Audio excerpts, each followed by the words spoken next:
honest about who we are. We're another imperial nation in world history, only the most imperial of all, the largest, the most powerful military establishment with military bases in over 100 countries in the world. Where we grow up in this country thinking, oh, the United States, we're in a special country, we're the best, we're the greatest, we're number one. From the time you're this high, you're pledging allegiance to the flag and you don't even know what the words mean. You're talking about liberty and justice for all. And you don't even know whether we have brought liberty and justice for all. You have black kids signing the Pledge of Allegiance, right, under duress, under compulsion, liberty and justice for all.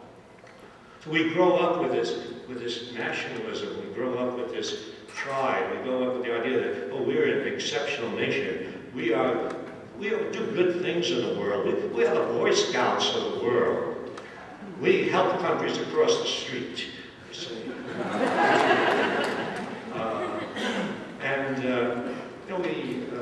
We have to be honest about our past and see ourselves in the glare of truth. And I suspect black people in this country have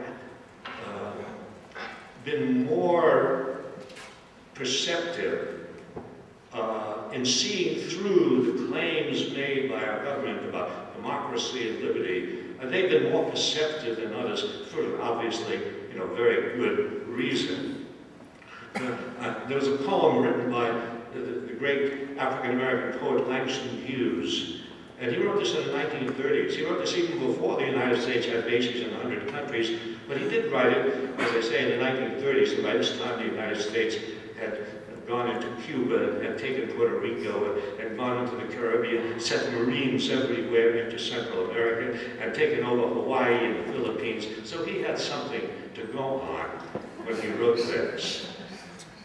His poem was called Columbus. Columbus representing, Columbia representing the United States.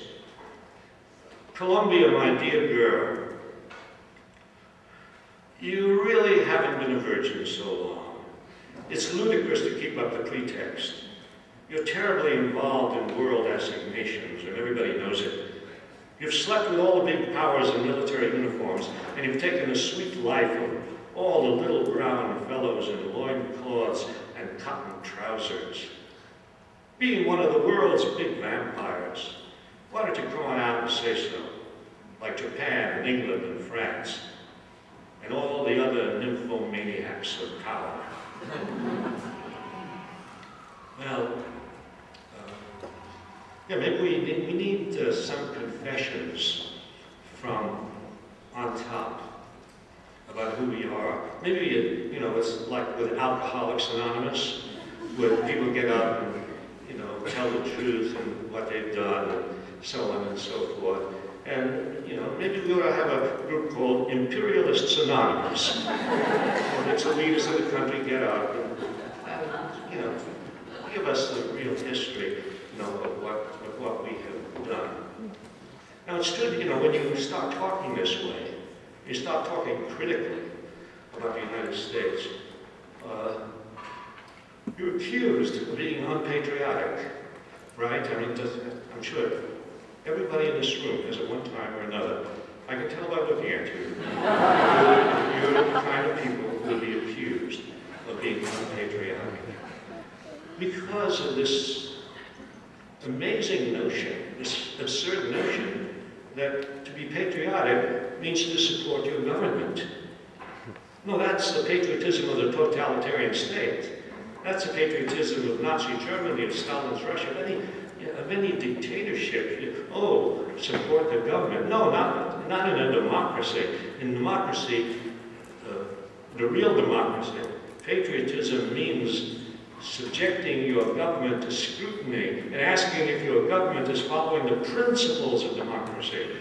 Now, the principles of democracy in our society were laid down actually very nicely in the Declaration of Independence, which says that governments artificial creations. They're nothing godlike, they're nothing to be revered in governments. They're artificial creations set up by the people to achieve certain ends. Equality, life, liberty, the pursuit of happiness. And when governments, and these are the words of the Declaration, when governments become destructive of these ends, it is the right of the people to alter or abolish the government. That's pretty serious. But that's the Declaration of Independence, which they don't tell us much about. They hang it on the schoolroom wall, but they don't really look at it and don't really absorb it. But yeah, but that patriotism means defending the principles for which the country is supposed to stand, which the government is supposed to follow. And so I'm talking about a patriotism of critical examination of the government, and also suggesting that we need to think about patriotism not in nationalist terms, not in our country. We need to think of patriotism in a larger sense. We need to think of the world. We need to think of all human beings as, yes, being of one class of people who have the same interests, who care about the same things. We need to think about patriotism as doing away with national boundaries, with passports, with visas, with immigration quotas. Understanding that not just all people in the United States, but all people everywhere in the world are created equal. If you think of it that way, then you cannot make war. Because then when you make war, you're making war on your own people. Then if you're thinking of the children of Iraq as our children, then you cannot drop bombs on the children of Iraq. And we would not have been able, if we had thought that the children of Hiroshima were our children, we could not have dropped bombs on Hiroshima.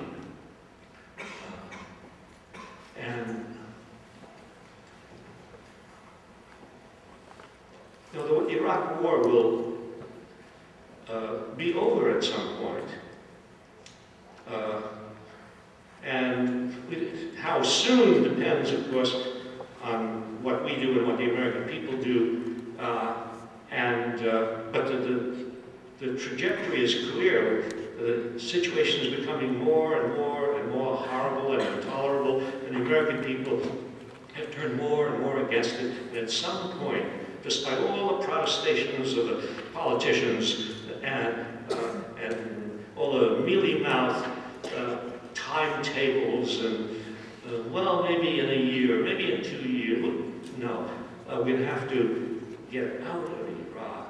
But I want to think beyond Iraq, because yes, the point will come when we have to get out of Iraq, just as we had to get out of Vietnam, despite all of our protestations. Oh, we'll never get out of Vietnam. We got out of Vietnam. And we will get out of Iraq.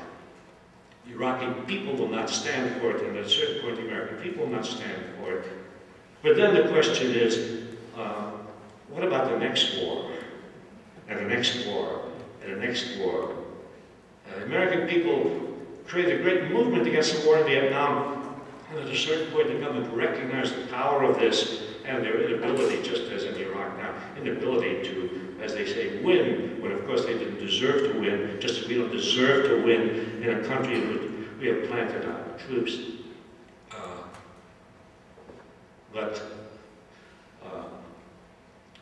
But after Vietnam, they waited and waited and tried to forget Vietnam and they erase it from our memories, and to a certain extent succeeded. Because if you look in our history books, you will not find an honest account of the war in Vietnam. You'll find a quick skipping over